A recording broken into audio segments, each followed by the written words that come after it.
Guys, we've had a pretty crazy week, especially the end of it. We have rumors of Powell resigning again, with some people making statements on that. We have Binance Whales activating the $31 billion they have in stablecoins to pump it up, which could actually be a result of the buy the rumor, sell the news of crypto week as declared by Congress.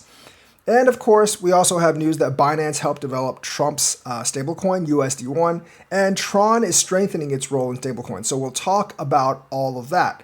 But first, we have to hit on Powell presumably resigning or rumored to be resigning, which I don't think is actually going to happen. But let's actually hook on this first. So statement from the chairman of the board of Fannie Mae and Freddie Mac, William J. Poult, on reports that Jerome Powell is considering resigning. Now, these reports have not been confirmed. Let me reiterate that again. They have not been confirmed. So right now, these are just rumors. And let me remind you that Donald Trump has been trying to pressure Jerome Powell to resign for a long time.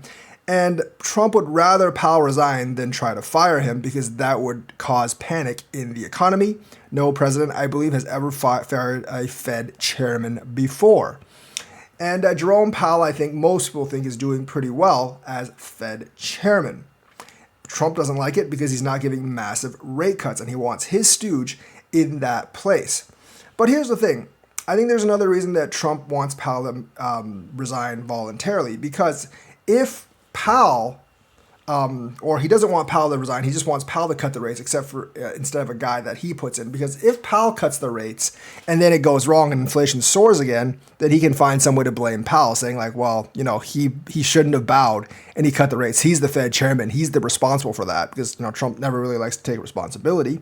But if it's his guy that he implemented and his guy cuts the rates, he won't be able to blame it on his guy quite as easily. So, you know, there's like no offloading that blame if his guy cuts the rates and then we soar. So there's that. So, and also I don't believe he actually has the authority to actually, he doesn't have the authority to fire Jerome Powell, and he would have to do some constitutional wrangling to actually do that. And I do not believe he has, he really wants to do that right now. I think the Epstein thing has kind of taken away at least some of his base at this point.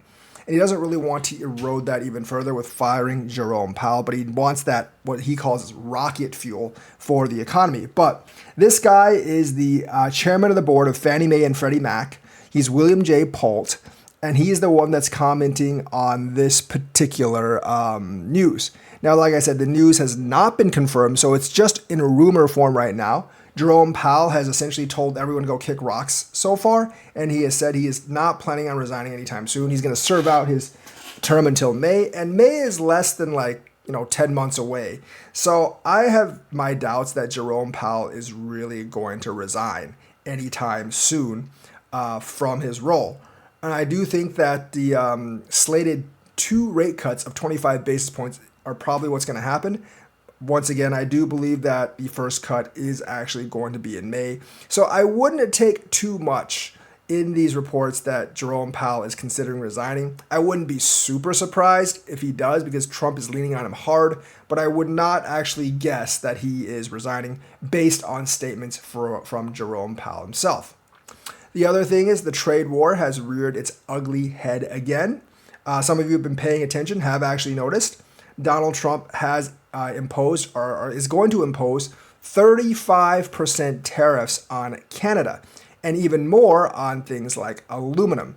Obviously, he is threatening that if Canada basically counter tariffs, which they already have, with a 25% on U.S. aluminum, he will raise the tariffs even more. So basically, he's tariffing others and then complaining that other people are tariffing back, and his reasoning for the tariffs is simple, that we have a trade deficit with Canada, but nothing's really going to get our trade deficit with Canada down to zero. America has a lot more people, and America's trade deficit with Canada wouldn't exist if we didn't buy so much of their energy. Canada has a lot of energy resources, They're fairly cheap, so we generally buy them. So he's essentially wanting them to give us stuff, give us the energy for free, which they're obviously not going to do. Also, his understanding of this trade deficit is totally off. The trade deficit is kind of just a number, like, our country buys more from their country than they buy from our country. It's more of a supply and demand thing, not really much of a tariffs thing. And plus, the US being the world reserve currency, we almost have to have a trade deficit with most countries because for you to be the world reserve currency, everything's priced in your currency. That means other countries actually have to have a reserve of your currency on hand. How do they get that currency? Well, you're not going to give it to them for free, right? So the thing with U.S. trade is like we import other countries' goods and then we export U.S. dollars to those countries. And the theory is to strengthen the reserve currency status is that they would use the extra dollars they get from the United States via trade to buy U.S. bonds. The problem with that right now is they're not actually buying U.S. bonds. Some of them are actually buying gold. Now, part of that reasoning is Donald Trump himself. He is making other countries have less confidence in the United States, so they're looking for another outlet. There's a lot of U.S. dollars out there, and them not buying bonds is obviously making the yield rate go even higher. And that's part of the reason why he's so desperate for Jerome Powell to actually cut rates, because it is a way to counteract the yield going up a lot due to his trade policy. Because obviously if you declare a trade war on everyone else, other people are going to try to look at other currencies as an alternative to the US dollar for the reserve currency. Like that's why they're bringing up BRICS, which was always a nothing burger. And that's why China has been trying to find more partnerships, because other countries are more likely to work with China because the U.S. is being very hard to actually work with right now. And of course, Trump is threatening any country that is favorable to BRICS with an extra 10% tariff, because the way he's doing things, he's basically burning a lot of bridges, and anything that kind of opposes the United States gets a little bit of a boost. He doesn't want BRICS to come up, but if he didn't do anything, like BRICS is a nothing burger anyway, so they can't agree with each other on anything. Even with Trump doing all of this, I still think BRICS is pretty much a nothing burger that can't do anything, but they have, I think, more influence in the world now as people look for alternatives. So outside of Canada, there's also 14, 15 other countries, maybe like 20 other countries that have a deadline of August 1st before big tariffs hit. I think Japan is actually signaling that they're not really willing to just give in, and they're basically not going to work with us with that. I don't think we're getting a deal with Canada by August 1st. And I think the markets did go down today because of that, but I do think the markets are pricing in the fact that Trump is going to back down if come August 1st and he doesn't actually have the deals, just like come July 9th and he didn't actually have any of the deals. So the market is basically like not taking Trump seriously. But let me tell you guys something. That is a very, very dangerous game. And for those of you that keep on like reiterating the taco thing with Trump, stop. Just stop. That's not like a good thing. Like we want him to always cave in. We don't actually want him to not give in. Because if he doesn't give in, that means the high tariffs are going to stick and our economy is going to be devastated by those high tariffs. Don't provoke him to not give in. We want him to give in. You should pat him on the back like a 5-year-old and say he's doing a good job so he keeps giving in so we can keep going up. Stop doing this taco thing with him. He's like that Trump is affected by this stuff because of the way he responds to a lot of the interviews. He's a snowflake. Don't actually like provoke him to not give in. Don't try to get him to be like, yeah, be a man, stick it to them. Because if he does, the economy is going to go down and crypto is going to go down, and we want that bull run. And if you keep doing that, you're not getting a bull run. So just stop. Okay, pat him on the back. Treat him like a 5-year-old kid. Say, good job, son, and have him like keep delaying things at least until we have the bull run, because that is to our financial benefit for us as crypto investors. The other thing is crypto might actually be operating on the buy the rumors, sell the news thing, because Congress has actually announced next week as Crypto Week. A bunch of GOP in Congress, which they control Congress, they have announced next week as Crypto Week, says there's 3 main bills, including the Clarity Act, the Genius Act, and one more. The Genius Act is obviously stablecoins. The Clarity is like with some like crypto regulation clarity, and that will help the overall crypto industry a lot. And that actually ties into the fact that there was a record $31 billion Binance stablecoin supply the most ever on Binance, ready to buy. And at the end of this week, going into the so-called crypto week, I definitely think some of the whales exercise part of that $31 billion stablecoin supply. And they exercised it and they pumped crypto up. Now, the buy the rumor, sell the news thing, I personally don't think either one of these acts or any of the three acts should really pump crypto up, right? But the thing is, crypto works on projections, rumors, and hype. And of course, Congress announcing Crypto Week is the sole definition of hype. That's a lot of important people going to make positive crypto regulations, none of them which should directly impact price, but people are going to view it that way, and the whales see that as a perfect opportunity to infuse cash and pump on the news. Now, the problem with buying the rumor is the counterpart of it, which is selling the news. So once this week gets underway, maybe we get to Tuesday, Wednesday of next week, they're like, all right, we've taken enough advantage of this pumping the rumor. Maybe it's time to sell the news. So I've seen a couple of people in chat saying that they actually cashed out right now on Bitcoin and their profits, which might actually be a good idea. Remember, I told people to do 2x, 3x leverage on Bitcoin when it was 104. I said you should probably cash out at 113, 114. That would have been 30x profit at 3x with very little chance of actually getting liquidated because you'd have to go down 70K to actually get liquidated. So I do think the whales are taking a lot of those stable coins and they're doing the buy the rumor, sell the news thing on Crypto Week. And that's actually what's pumped us up a lot this specific week.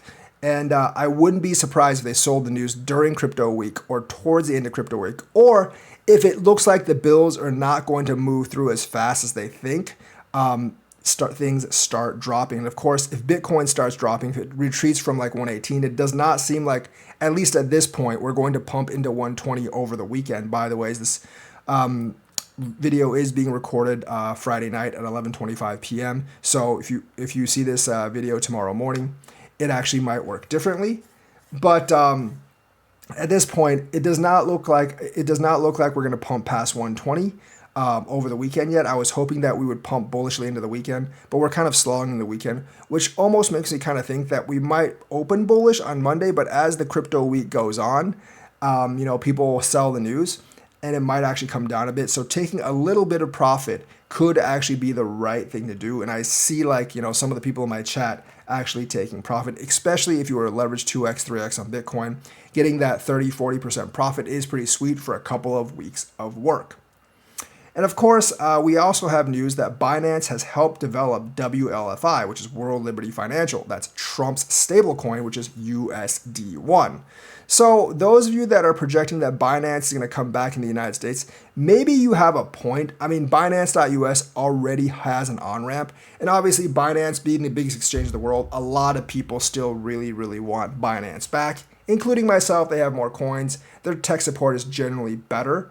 And they're definitely getting on the inroads into the Trump administration. They're also getting on the advisory board for a lot of other crypto countries. CZ may not be directly involved with Binance anymore, but he is actually getting a lot of influence in various nations. So they did actually help develop WLFI, which is World Liberty Financial. I think if they get into good inroads with Trump and the Trump organization, Binance, probably midterm in Trump, will actually be allowed to come back in the United States. And that would be a big boom since they got kicked out by his administration back in 2019. The other thing is Tron has strengthened its role in stablecoins and specifically Tether. Now, a lot of Tron is utility is actually usage for Tether, and it is threatened by Tether developing its own blockchain. But for right now, Tether usage on Tron has basically hit all-time highs. So that's another reason why Tron could actually be a good investment, outside the fact that Justin Sun definitely has a lot of inroads with the Trump organization himself, having vowed to buy $100 million worth of Trump coin and having the Trump organization invest in Tron as well. So Tron began 2025 on a strong note, marked by important protocol updates, new partnerships, and growth across key on-chain metrics. Throughout the first half of the year, the network's strategic focus centered on reinforcing its role as a leading blockchain for stablecoin transfers. In its latest report, Cointelegraph Research examines Tron's performance across the core metrics and explores expanding presence in the global stablecoin ecosystem. And USDT on Tron has reached new highs. Tron has continued to solidify its position as the leading network for stablecoin settlements. Since the beginning of the year, the supply of stablecoins on Tron has grown by 40% and reached $81 billion, primarily by active USDT issuance. USDT now makes up 99% of the stablecoin supply on the network. No one actually cares about Justin Sun's stablecoin as expected, but USDT basically makes a lot of money on Tron, and the usage on Tron for USDT is at all-time highs, as are key on-chain metrics for Tron, boosted obviously by USDT. So that makes Tron an even juicier investment option, in my opinion. Now let's look at some of these charts right now that we actually have for crypto. Remember, this is about 11:30 p.m. Central Standard Time on Friday. So if you're seeing this on Saturday, it definitely has changed. So if you look at the Bitcoin liquidation chart on Binance, you can see that shorts and longs are actually pretty even. If we hit roughly around 118.9, we could actually liquidate all the way up to 120.8. But if we actually go back down to 116.5, we could easily liquidate down to 114.3. Obviously, any big move on Bitcoin is going to result in even bigger moves on the altcoin price. So if you're looking at that, you could kind of look at those as like sort of breakpoints. We can hit like 118.9 or 119. That could be a big liquidation up 3,000 points. And if we hit like 116.5, that could be a big liquidation down of about a couple thousand points. So I think like at least to the Binance BTC USDT liquidation map, I think those are the prices you're going to look at. You probably should look at Bybit and other places as well before making your decision. If you look at the trading view chart, obviously everything is still positive. The MACD right here is positive, and it's getting more positive.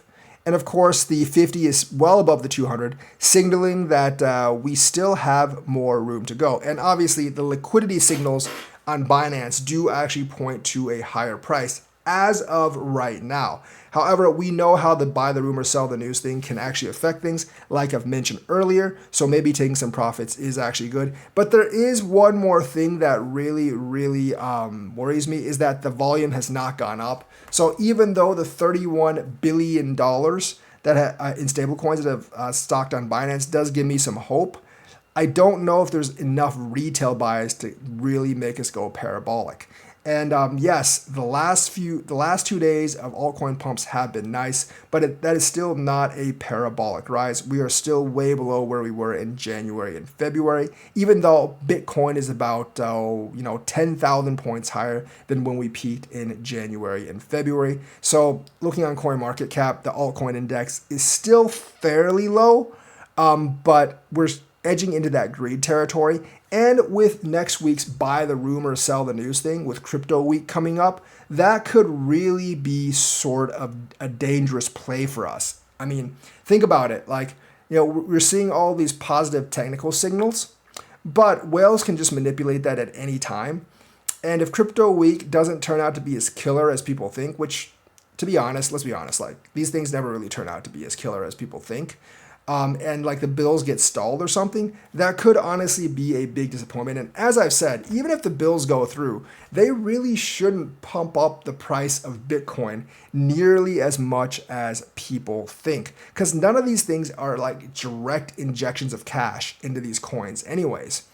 So I do think crypto is kind of riding a little bit on the hype of crypto week. It's no surprise that we pump Thursday, Friday into crypto week. Let's keep a close eye if it pumps like Saturday or Sunday into crypto week. But if the momentum kind of peters off, that could definitely signal a lot of trouble once we get into mid next week. I do not think we'll dump right at the onset of next week, because people are still going to be kind of hype about what Congress is going to do. But I think eventually the whales are going to start selling the news on the crypto week. regardless if the bill's passed or not. I think if the bill's like passed, people will be in a little better mood. It might not sell off as much. But if they get stalled, which obviously there's a decent chance it gets stalled, although that's obviously not guaranteed because there's more Republicans than Democrats. And if it actually is bipartisan, it should pass like pretty convincingly. When those things actually pass, we could bump up a little bit more. But inevitably after that, we will probably go back down because like I said, these coins, it's not like they inject a huge amount of money into crypto. It just makes things better for the future, especially for stable coins, which may or may not actually have a huge impact on the coins that we actually invest in. And I know the whales are well aware of this, but they are going to take advantage of the momentum to try to get retail in.